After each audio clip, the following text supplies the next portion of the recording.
Hello,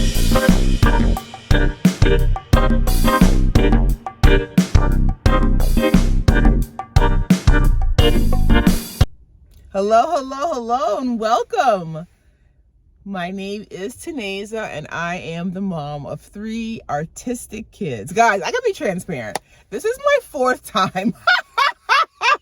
This is my 4th time recording this, you guys.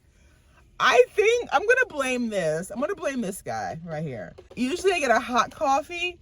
I'm not sure if it's more caffeine, but guys, I'm racing on the inside. My body is racing, you guys. I'm just trying to relax. It's a little bit, it's raining today in New York City, and it's a little bit warm. I was in the mood for an iced coffee, and I just think it has me like, woo, to the stars. Welcome. If this is your first time on my channel, it's awesome to have you. My name is Taneza. I am the mother of 3 awesome kids living in the heart of New York City on an adventure. I, along with my Bible scholars, am reading through the Bible for the very first time. I would love for you to join my YouTube family, my tribe. All you have to do is hit that button down below, the one that says subscribe. That's all you have to do to join this adventure, is to subscribe and then turn your notifications on. The minute I upload, you're right there with us. You won't miss a video. All right, let's jump into it. This is a review of 2 Samuel chapters 9 and 10.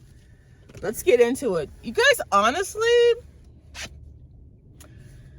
I'm not sure I mentioned this already, but I call my YouTube family my tribe. Taneza's tribe, but there's a special group of tribe members that are my Bible scholars, and that's what you are when you begin to study the Word of God with me, Bible scholars. Okay, so chapter 9 is about David, and I practiced this before so I wouldn't mess this up.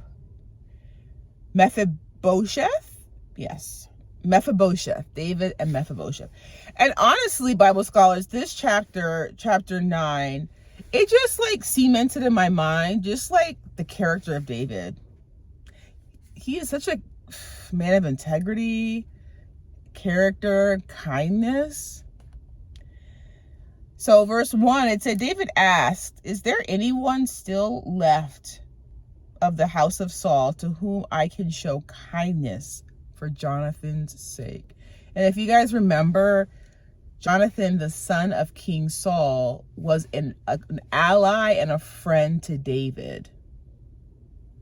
And on more than one occasion, Jonathan speaking up on David's behalf to his father saved David's life. But this is a reminder, now that Saul and Jonathan are both dead, if David didn't stay true to his covenant and promise to Jonathan, like, who would know? God would know, right? But it's an example that he is looking to be kind to Jonathan.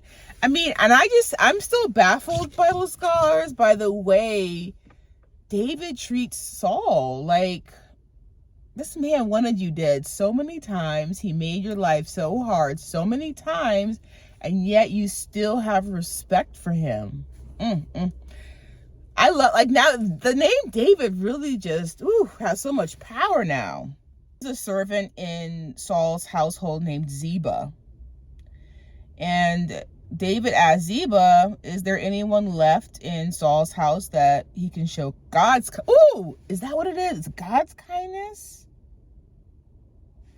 So in verse 1, that's interesting, Bible scholars. In verse 1, it said, David asked, is there anyone still left of the house of Saul to whom I can show kindness? But when he actually talks to the servant of the house in verse 3, it now is there no one still left of the house of Saul to whom I can show God's kind?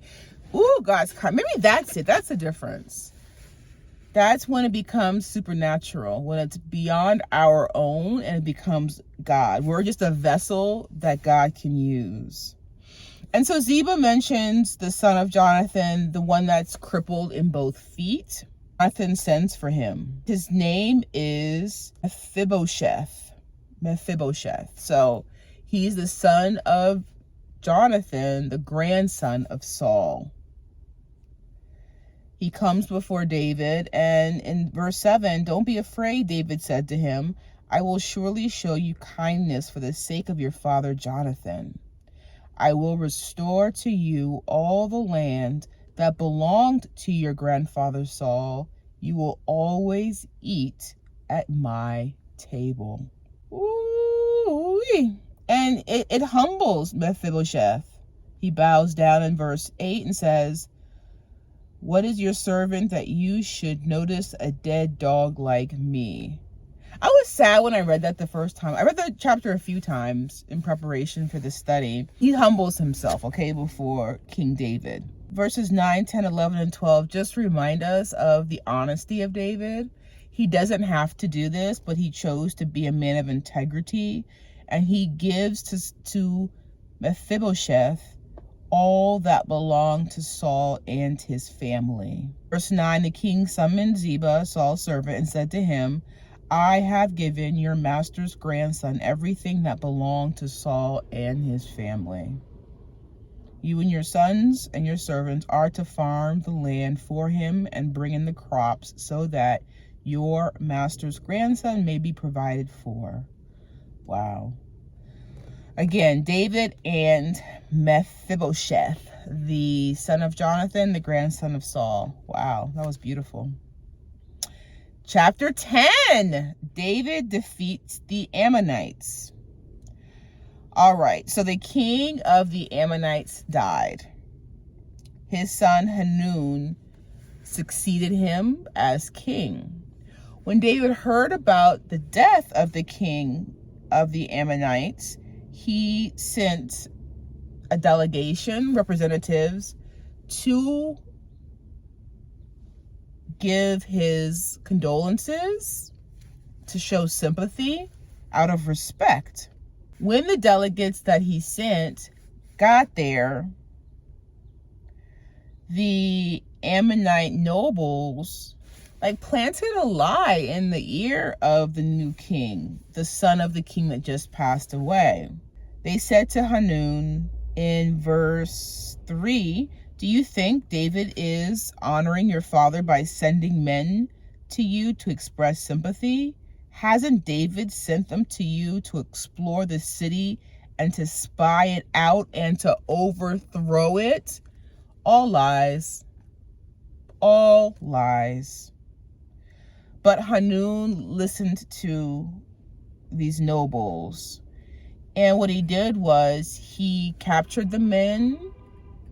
He shaved half of their beards off.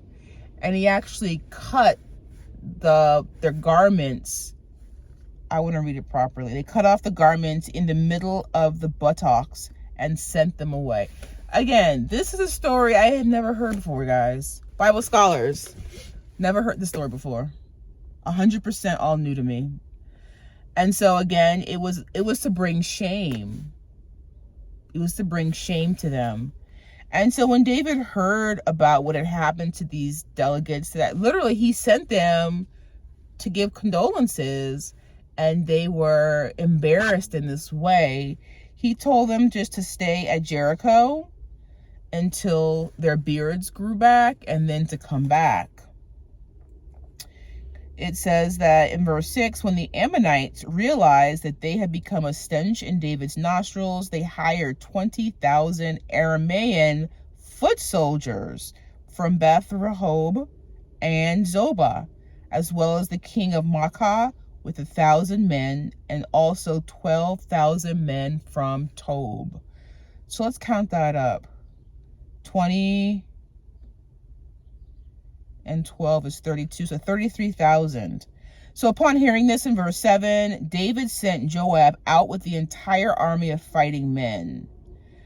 The Ammonites came out in verse 8, drew up in battle formation at the entrance to their city gate, while the Arameans of Zobah and Rehob and the men of Tob and Maacah were by themselves in the open country. So Joab actually selected the best troops in Israel to fight the Arameans. He put the rest of the soldiers under his brother Abishai's command. In verse 11, Joab said, "If the Arameans are too strong for me, then you are to come to my rescue. But if the Ammonites are too strong for you, I will come to rescue you." I wanted to read this verse out. Verse 12 of chapter 10 out loud. Be strong. Be strong. Let us fight bravely for our people and the cities of our God. The Lord will do what is good in his sight. Ooh. Be strong. After that verse, be strong, right? The Lord will do what is good in his sight. Then you see victory, because Joab and the troops advanced to fight the Arameans, who had been hired by the Ammonites, but they fled. The Ammonites who hired the Arameans, when they saw the Arameans flee, they fled. So Joab returned from fighting. After the Arameans, in verse 15, saw that they had been routed by Israel, they regrouped. David. I love that David, he's a king of his people, right? His background and his experience is in the military. And so in verse 17, he gathered all of Israel and crossed the Jordan. The Arameans formed their battle lines to meet David and fought against him, but they fled before Israel. It says in verse 18, David killed 700 of their charioteers and 40,000 of their foot soldiers. He also struck down Shobach, the commander of their army, and he died there. And the chapter ends with the Arameans, who have been hired by the Ammonites because they believed that Israel was trying to spy them out and overtake them, were afraid to help the Ammonites anymore. All right, Bible scholars, as always, cops are behind me. Don't give me a ticket. As always, any questions, comments, or revelations, drop them in the comments below. Otherwise, I look forward to seeing you in our next Bible study review. Bye for now, Bible scholars.